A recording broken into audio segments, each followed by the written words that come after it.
जैसे कि last episode में मैंने बताया कि जो जज होती है वह बोलती है कि इशिता बहुत ही टेंशन में दिख रही थी और वह चाहती थी कि जो रूही की जो जजमेंट डेट है वह पोस्टपोन हो जाए ताकि रूही को अपने पास रोक सके। और जज बोलती है कि मैंने उसे बताया कि यदि घर में कोई बीमार हो या कोई इमरजेंसी कंडीशंस हो तभी जजमेंट डेट पोस्टपोन हो सकती है। तब रूही बोलती है कि इशिता इसीलिए गायब हुई ताकि मैं आपके पास और दिन रह सकूं और इशिता यह सब नाटक कर रही है, उसका कोई किडनैपिंग वगैरह नहीं हुआ है, ऐसा रूही बोलती है। अब आने वाले एपिसोड में हमें दिखाया जाता है कि शगुन संतोषी और सभी परिवार वालों से बोलती है कि रूही को लगता है कि इशिता खुद गायब हुई है ताकि रूही हम सब के साथ और दिन तक रह सके। ऐसा शगुन संतोषी से बोलती है और फिर शगुन बोलती है कि इशिता ऐसा स्टेप ले सकती है और हमें तो पता ही है कि इशिता रूही से कितना प्यार करती है और इशिता इस परिवार के लिए किसी भी हद तक जा सकती है और वह कुछ भी कर सकती है। तब संतोषी बोलती है कि यह सब तो ठीक है लेकिन इशिता को हमें बताना तो चाहिए था ना, वो ऐसे कैसे गायब हो सकती है। तब संतोषी रमन से पूछती है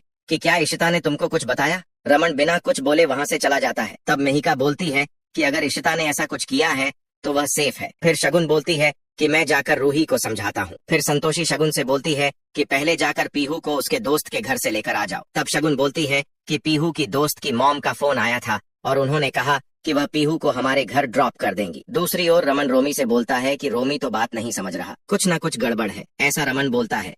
रमन बोलता है कि हम दोनों ने रूही की शर्त मान ली थी और हम शादी करने वाले थे, सब कुछ ठीक चल रहा था, फिर इशिता अपने आप को गायब करने का नाटक क्यों करेगी। तब रोमी बोलता है कि आप चिंता मत करिए, भाभी वापस आ जाएंगी। दूसरी ओर किडनैपर्स बोलते हैं कि क्या तुमने इसे पानी पिलाया। इशिता बोरी के अंदर बंद होती है। वे बोलते हैं कि इसे मारना नहीं है, बॉस का फोन आएगा। फिर एक गुंडा अपने बॉस से बात करता है और बोलता है कि बॉस ने कहा है कि इसे यहाँ से कहीं और लेकर जाना है और कुछ दिनों तक हमें बॉस को कॉल नहीं करना है। फिर हमें दिखाया जाता है कि पीहू की दोस्त की कार का टायर पंक्चर हो जाता है। पीहू और उसकी दोस्त कार से बाहर आती हैं। जैसे ही पीहू बाहर खड़ी होती है वे कुछ लोगों को देखती है जो वही किडनैपर्स होते हैं। पीहू बोलती है कि मैं उन्हें बुलाकर लाती हूँ, वे हमारी मदद करेंगे टायर रिपेयर करने में। तभी पीहू देखती है कि बोरी के अंदर से एक हाथ बाहर निकला हुआ है, वे इशिता का होता है। पीहू सोचती है और बोलती है कि यह साड़ी तो इशिता आंटी की है, कल सुबह जब मैं त्रिशा के घर जा रही थी उन्होंने यही साड़ी पहनी थी। पीहू सोचती है कि लेकिन यह लोग कौन है। तभी वे गुंडे वहाँ से चले जाते हैं। दूसरी ओर हमें दिखाया जाता है कि जो शगुन होती है वो रूही को समझाने की कोशिश करती है लेकिन रूही बोलती है कि मुझे कुछ नहीं सुनना, वो औरत झूठी है और ड्रामा कर रही है अपने आप को गायब करने का, और ड्रामा करने के अलावा उसे कुछ आता भी नहीं। फिर शगुन बोलती है कि मैंने सुना कि जज ने उसे क्या कहा है, लेकिन ऐसा भी तो हो सकता है कि उसने ऐसा कुछ किया ही नहीं हो, और यदि उसने ऐसा किया है तो तुम यह सोचो कि इशिता तुमसे कितना प्यार करती है। तब रूही बोलती है कि यह आप बोल रहे हो। तब शगुन बोलती है कि तुम्हें अभी समझ में नहीं आएगा, जब तुम माँ बनोगी तुम्हें समझ में आएगा। और शगुन बोलती है कि पीहू के बाद ही मुझे समझ में आया कि अनकंडीशनल प्यार कैसे करते हैं। और शगुन रूही से बोलती है कि एक बार तुम अपना गुस्सा भूल जाओ तब तुम्हें पता चलेगा कि इशिता तुम्हें कितना प्यार करती है। फिर नीलू वहाँ पर आती है और शगुन से बोलती है कि आपको संतोषी जी बुला रही हैं। फिर शगुन रूही को बोलती है कि जो भी मैंने तुमको कहा है तुम इसके बारे में एक बार सोचना, और फिर शगुन वहाँ से चली जाती है। फिर हमें दिखाया जाता है कि जो पीहू होती है वो रूही को फोन करती है। तब रूही पीहू से पूछती है कि क्या तुम ठीक हो ना। तब पीहू बोलती है कि मैं तो ठीक हूँ, लेकिन आपको पता है क्या, मैंने देखा कि कुछ गुंडे एक बोरी डाल रहे थे गाड़ी के अंदर और मैंने उस बोरी में से एक साड़ी का पल्लू बाहर आते हुए देखा और वो पल्लू बिल्कुल इशिता की साड़ी जैसा दिखता था। तब रूही थोड़ा शॉक हो जाती है और पूछती है कि क्या तुम सच बोल रही हो ना। तब पीहू बोलती है कि हाँ, और मैंने देखा कि वे लोग गाड़ी लेकर चले गए और वे सब गुंडों की तरह दिख रहे थे। तब रूही सोचती है कि मैंने नहीं सोचा था कि इशिता इस तरह गिर जाएगी। अपने ड्रामे में पीहू को भी इन्वॉल्व कर दिया, मुझे इशिता से मिलकर इस ड्रामे को खत्म करना होगा। फिर रूही पीहू से पूछती है कि तुम कहाँ पर हो। तब पीहू बोलती है कि मैं सूरज कुंज के पास हूँ। फिर रूही पीहू से बोलती है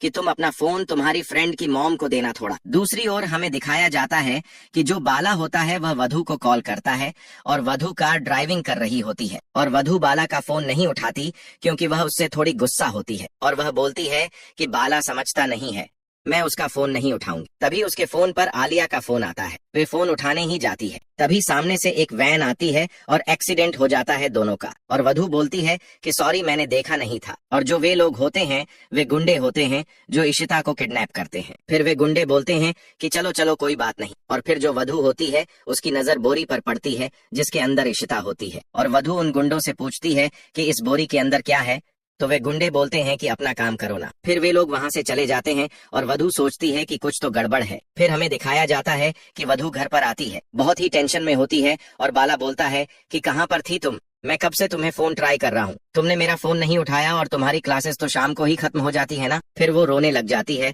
और बाला के गले लग जाती है और बाला उससे पूछता है कि तुम रो क्यों रही हो। और इशिता की माँ जो होती है वह वधु के लिए पानी लेकर आती है। फिर वधु एक्सीडेंट के बारे में बताती है और वधु बोलती है कि मैंने जानबूझकर कुछ नहीं किया। तब बाला बोलता है कि क्या इस एक्सीडेंट में किसी को चोट वगैरह लगी क्या। तब वधु बोलती है कि मुझे कुछ नहीं पता, जब एक्सीडेंट हुआ तो वह बोरी हिल रही थी, पता नहीं उसके अंदर कोई एनिमल था या कोई और था। तब बाला बोलता है कि घबराने की कोई बात नहीं, हम लोग पुलिस स्टेशन चलते हैं और एक्सीडेंट की खबर देते हैं। दूसरी ओर हमें दिखाया जाता है कि रूही पीहू से बोलती है कि पक्का उस वैन पर साईं बाबा का ही स्टिकर था ना। तब पीहू बोलती है कि हाँ, उस पर साईं बाबा का ही स्टिकर था और उस पर लिखा था सबका मालिक है। फिर रूही पीहू से पूछती है कि तुमसे इशिता आंटी ने सच में कुछ नहीं कहा था ना, जैसे कि मुझे फोन करना और कोई वह गेम तो नहीं खेल रही है ना, ऐसा रूही पीहू से पूछती है। तब पीहू बोलती है कि नहीं दीदी, कल से मेरी बात उनसे हुई ही नहीं है और कल से मैं तो त्रिशा के घर पर थी और कल मैंने उन्हें उसी साड़ी में देखा था और फिर मैंने उसी बोरी में उसी साड़ी के पल्लू को देखा था। तब रूही पीहू से पूछती है